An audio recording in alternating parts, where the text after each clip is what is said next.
Dear students, Namaskar.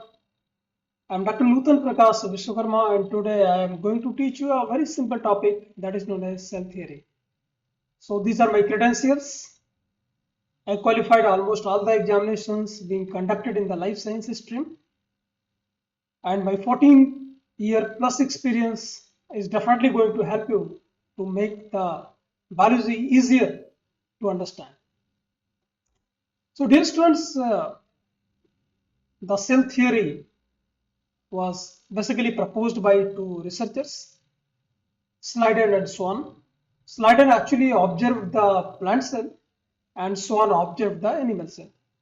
And together they come up to the conclusion that all living organisms, maybe it is plant or animal, are composed of one or more cells, and those cells are the fundamental in all the organism. Just take an analogy to understand the cell. Just like your house. If I ask you, what is the building block of your house? What is the smallest unit? With the help of that, your house is built up.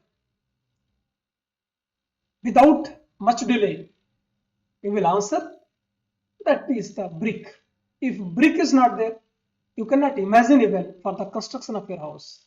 Likewise, if we take our body as an example of house, so our body is made up of trillions of the cells, and every cell is the structural and functional unit of our body. So cells are of maybe two types, mainly of two types, the prokaryotic and the eukaryotic cells.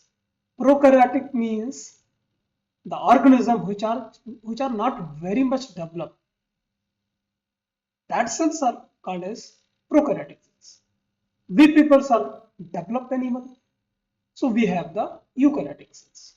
There is not many differences in the prokaryotic cells and eukaryotic cells that we'll discuss in some lectures. There is the difference in the plant cell and animal cell also. That is again the matter of the discussion that we can take a, I can conduct a separate session for it. So today, for sake of your understanding, I'm going to demonstrate a very simple kind of the cell so that you understand about the cell irrespective, means whatever explanation I'm going to make.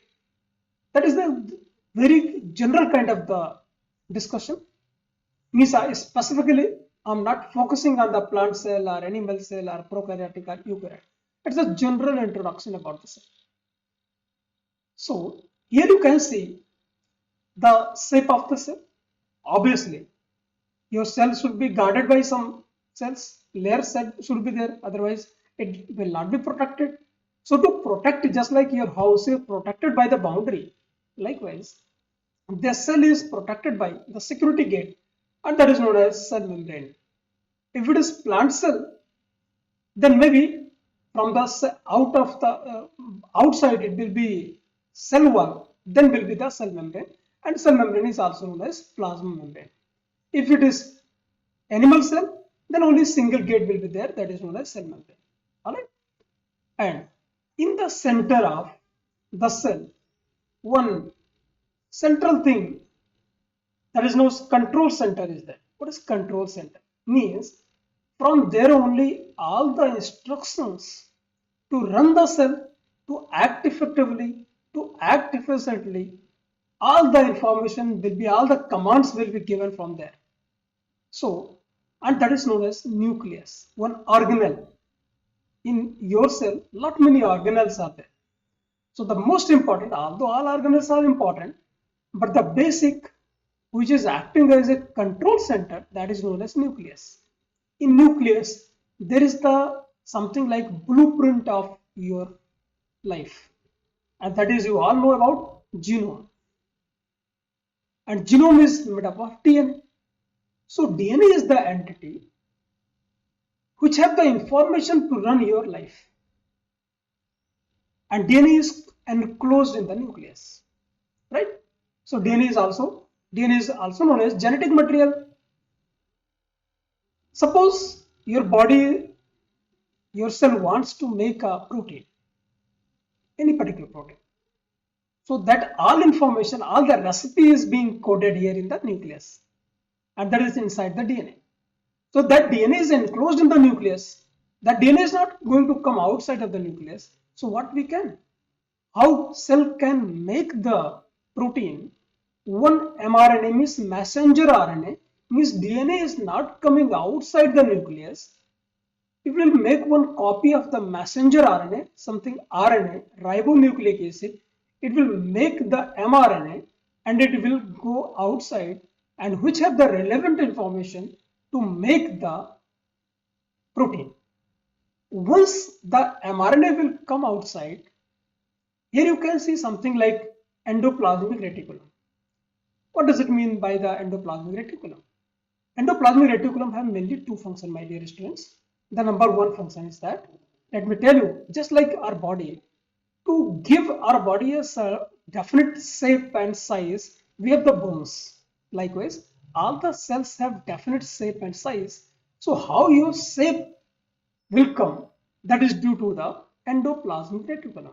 So basically, as in our body, the bones are there. Likewise, in every cells of a body, there is the endoplasmic reticulum that acts as endoskeleton, means skeleton inside the cell. The another role that endoplasmic reticulum have, it has some ribosomes. Here you can see the dotted structures. What ribosomes is all about? Ribosomes, what ribosome do actually, once mRNA come, it reads the message of RNA and it translates the message in the form of the protein. So now you know whatever message was given by the DNA, that is converted into mRNA, and that message was read by the ribosome and protein formation takes place. Now what is going to happen? What next? Now protein, whatever protein was made, that should be transported. Maybe that protein is needed for the cell membrane. Maybe it should be transported out of the cell. So all the things will be done by the in the endoplasmic reticulum. Certain modification should be there, and that will be transported to the Golgi complex. And Golgi complex will read that protein and it will transport that protein in their desired location.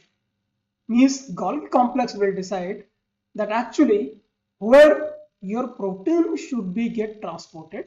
So Golgi complex acts as a distribution center. Workbenches, as I already told you, just ribosomes are located over the endoplasmic reticulums. So wherever the ribosomes are there, they are going to be called as a rough endoplasmic reticulum, and wherever on the endoplasmic reticulum ribosomes are not there, they are going to be called as a smooth endoplasmic reticulum. And definitely one thing is very important, that in our cell energy is needed, right? So how to generate that energy, that powerhouse, the power generation work is going to be done by the mitochondria. So that's why mitochondria is another organelle that is going to be called as powerhouse of the cell. So endoplasmic reticulum acts as assembly line, ribosomes are acting as a workbenches, Golgi complex decide the distribution, and the security gate is role played by the cell membrane, mitochondria act as a powerhouse. So this is the very simple detail of the cell, how your cells are going to work. I hope this the demo will make things clear. We'll get at least the rough idea how your cell is working. So thank you very much for your attention. We'll see you in another session. Namaskar.